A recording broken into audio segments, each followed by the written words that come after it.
Unlock your success with Learn and Grow Better channel. Kindly support the channel. Please show your love, like, share and subscribe the channel. Let's get started. As you already know, हम कर रहे थे science class 7th chapter 2 nutrition in animals, जिसमें हम digestion part को detail में study कर रहे थे। सबसे पहले हमने देखा कैसे माउथ में डाइजेशन होती है, उसके बाद माउथ से जो फूड है वो हमारा स्टमक में एक पाथ के थ्रू आता है और उस पाथ को हम ईसोफेगस कहते हैं।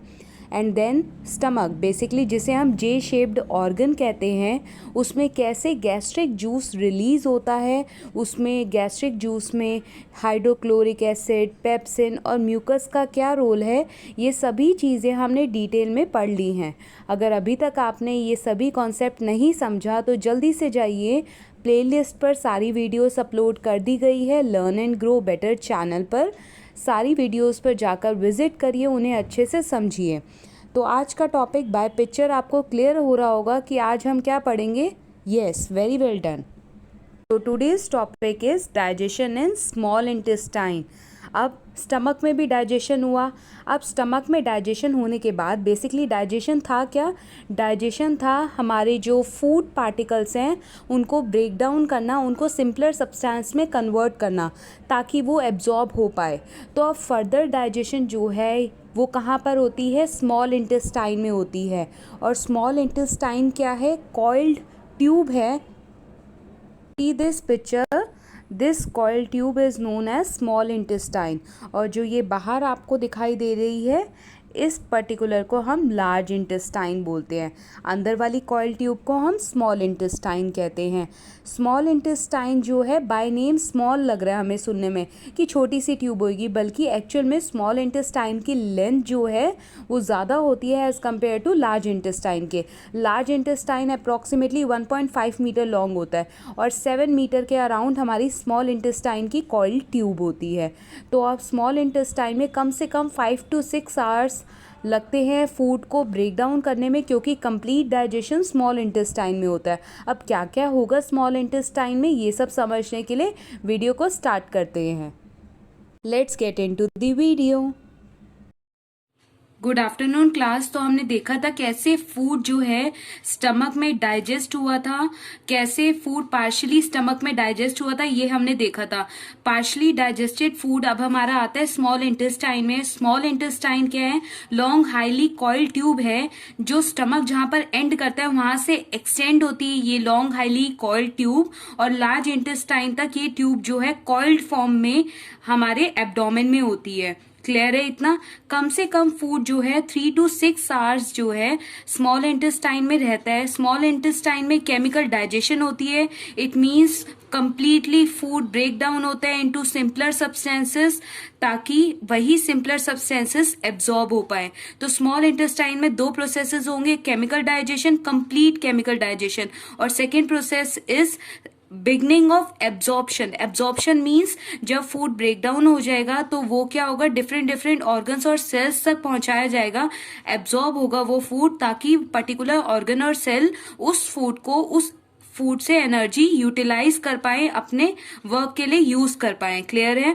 तो स्मॉल इंटेस्टाइन में डाइजेस्टिव जूसेस सिक्रीट होते हैं और वो डाइजेस्टिव जूसेस जो है ग्लैंड सिक्रीट करेंगे। ग्लैंड्स कौन कौन से यूज होंगे डाइजेस्टिव जूसेस सिक्रीट करने के लिए?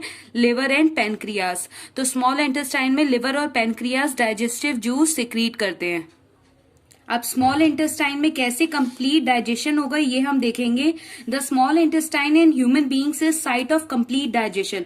तो फर्स्ट साइट कौन सी थी डाइजेशन प्रोसेस की? माउथ, जहां पर डाइजेशन प्रोसेस स्टार्ट होता है। और एट द एंडिंग डाइजेशन कहां पर एंड होगी?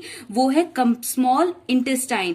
तो कंप्लीट साइट ऑफ डाइजेशन क्या है हमारा? Small intestine. अब स्मॉल इंटेस्टाइन में क्या होता है? फूड डाइजेस्ट तो होगा पर साइड बाय साइड वही डाइजेस्टेड फूड एब्जॉर्ब भी होता है। The small intestine is also the main reason for the absorption of digested food. तो पार्शली डाइजेस्टेड फूड जो है जो स्टमक से कहां पर आता है? स्मॉल इंटेस्टाइन में आता है, लॉन्ग कॉइल ट्यूब में आता है। फिर उसी स्मॉल इंटेस्टाइन में 2 टाइप्स ऑफ जूसेस सिक्रीट होते हैं और वो डाइजेस्टिव जूसेस सिक्रीट करते हैं लिवर और पैनक्रियाज। लिवर और पैनक्रियाज दोनों ही ग्लैंड है जो डाइजेस्टिव जूस सिक्रीट करते हैं स्मॉल इंटेस्टाइन में। अब पहले देखते हैं लिवर क्या सिक्रीट करता है और फिर हम देखेंगे पैनक्रियाज क्या सिक्रीट करता है। तो लिवर जो है डाइजेस्टिव जूस सिक्रीट करता है, उस डाइजेस्टिव जूस का नाम है liquid bile, BILE, bile. Bile जो है वो एक बेसिक सॉल्यूशन है जो जब तक फूड हमारा स्मॉल इंटेस्टाइन में नहीं आता, ये तब तक लिवर जो है ये सॉल्यूशन सिक्रीट नहीं करता। जब स्टमक से फूड स्मॉल इंटेस्टाइन में आता है तभी लिवर जो है अपना डाइजेस्टिव जूस सिक्रीट करता है। तब तक लिवर अपना जो डाइजेस्टिव जूस है वो हमारा गॉल ब्लैडर में क्या करता है, स्टोर कर रखता है। जैसे ही स्टमक से फूड स्मॉल इंटेस्टाइन में आएगा तभी लिवर जो है गॉल ब्लैडर से अपना जूस जो है सिक्रीट करता है, मींस बाइल को आगे प्रोसीड करता है, बाइल एज अ जूस को सिक्रीट करता है। अगर फूड स्टमक में स्मॉल इंटेस्टाइन में नहीं है तो लिवर जो है उस पर्टिकुलर जूस को गॉल ब्लैडर में स्टोर कर रखता है। तो बाइल क्या है, बाइल एक हमारा डाइजेस्टिव जूस है जो फैट का डाइजेशन करेगा। फैट का डाइजेशन मतलब कॉम्प्लेक्स फैट को सिंपलर फैट में कन्वर्ट करेगा और ये simpler fat further digestion process में दोबारा से सिंप्लीफाइड होगा ताकि ये इजीली एब्जॉर्ब हो जाए। तो बाइल ने क्या करा, कॉम्प्लेक्स फैट को सिंपलर फैट में कन्वर्ट करा फॉर फर्दर डाइजेशन। और जब कॉम्प्लेक्स फैट जो है सिंपलर फैट में कन्वर्ट होता है तो इस प्रोसेस को हम बोलते हैं emulsification. Complex fat is converted into simpler fat and this process is known as emulsification. Clear है? अब देखते हैं पैनक्रियाज क्या डाइजेस्टिव जूस सिक्रीट करता है। लिवर ने बाइल सिक्रीट करा तो पैनक्रियाज जो है वो पैनक्रियाटिक जूस सिक्रीट करता है। और पहले ये देखो पैनक्रियाज की लोकेशन कहाँ होती है, पैनक्रियाज ग्लैंड की location. The pancreas is a leaf like organ होता है, present just below the stomach के जस्ट नीचे होता है and above the first loop of small intestine. Small intestine के फर्स्ट लूप से जस्ट अबव और स्टमक से जस्ट नीचे, ये पैनक्रियाज की लोकेशन है। और पैनक्रियाज क्या सिक्रीट करता है, पैनक्रियाटिक जूस। अब पैनक्रियाज ने पैनक्रियाटिक जूस सिक्रीट करा। ये पैनक्रियाटिक जूस जो है वो कंप्लीटली फैट को ब्रेक डाउन कर देगा। अभी हमने देखा लिवर ने बाइल जूस सिक्रीट करा जिसने कॉम्प्लेक्स फैट को सिंपलर फैट में कन्वर्ट करा, पर वही सिंपलर फैट फर्दर दोबारा से छोटे छोटे डिविजन्स में आएगा और ज्यादा सिंप्लीफाइड होगा ताकि वो इजीली एब्जॉर्ब हो जाए। तो फैट को और ज्यादा सिंप्लीफाइड फॉर्म में लाने के लिए पैनक्रियाटिक जूस जो है सिक्रीट करता है पैनक्रियाज। तो फैट्स जो है वो कंप्लीटली ब्रेक डाउन होते हैं फैटी एसिड एंड ग्लिसरॉल, और बाकी जो भी हमारे फूड के न्यूट्रिशंस हैं वो भी क्या होते हैं, ब्रेक डाउन हो जाते हैं। फाइनली पैनक्रियाज जैसे ही अपना जूस सिक्रीट करता है, डाइजेस्टिव जूस सिक्रीट करता है, मतलब proper breakdown of starch, carbohydrate, protein into simpler form. Fat वैसे ही ऑलरेडी सिंपलर फॉर्म में कन्वर्ट हो गया और कार्बोहाइड्रेट, स्टार्च भी और फर्दर सिंप्लीफाइड फॉर्म में कन्वर्ट हो जाएगा, प्रोटीन भी और ज्यादा सिंप्लीफाइड फॉर्म में कन्वर्ट हो जाएगा। तो स्मॉल इंटेस्टाइन में सारे के सारे हमारे न्यूट्रिशन सिंप्लीफाइड फॉर्म में कन्वर्ट हो गए हैं। अब सिंप्लीफाइड फॉर्म में कन्वर्ट हो गया तो अब क्या होगा, ये सारा जो सिंप्लीफाइड फॉर्म में कन्वर्ट हुआ न्यूट्रिशन है वो हमारा सेल्स तक पहुंचेगा, ऑर्गन्स तक पहुंचेगा, ताकि वो पर्टिकुलर ऑर्गन अपनी एनर्जी के लिए यूज कर पाए, मतलब एज ए एनर्जी की फॉर्म में यूज कर पाए, यूटिलाइज कर पाए।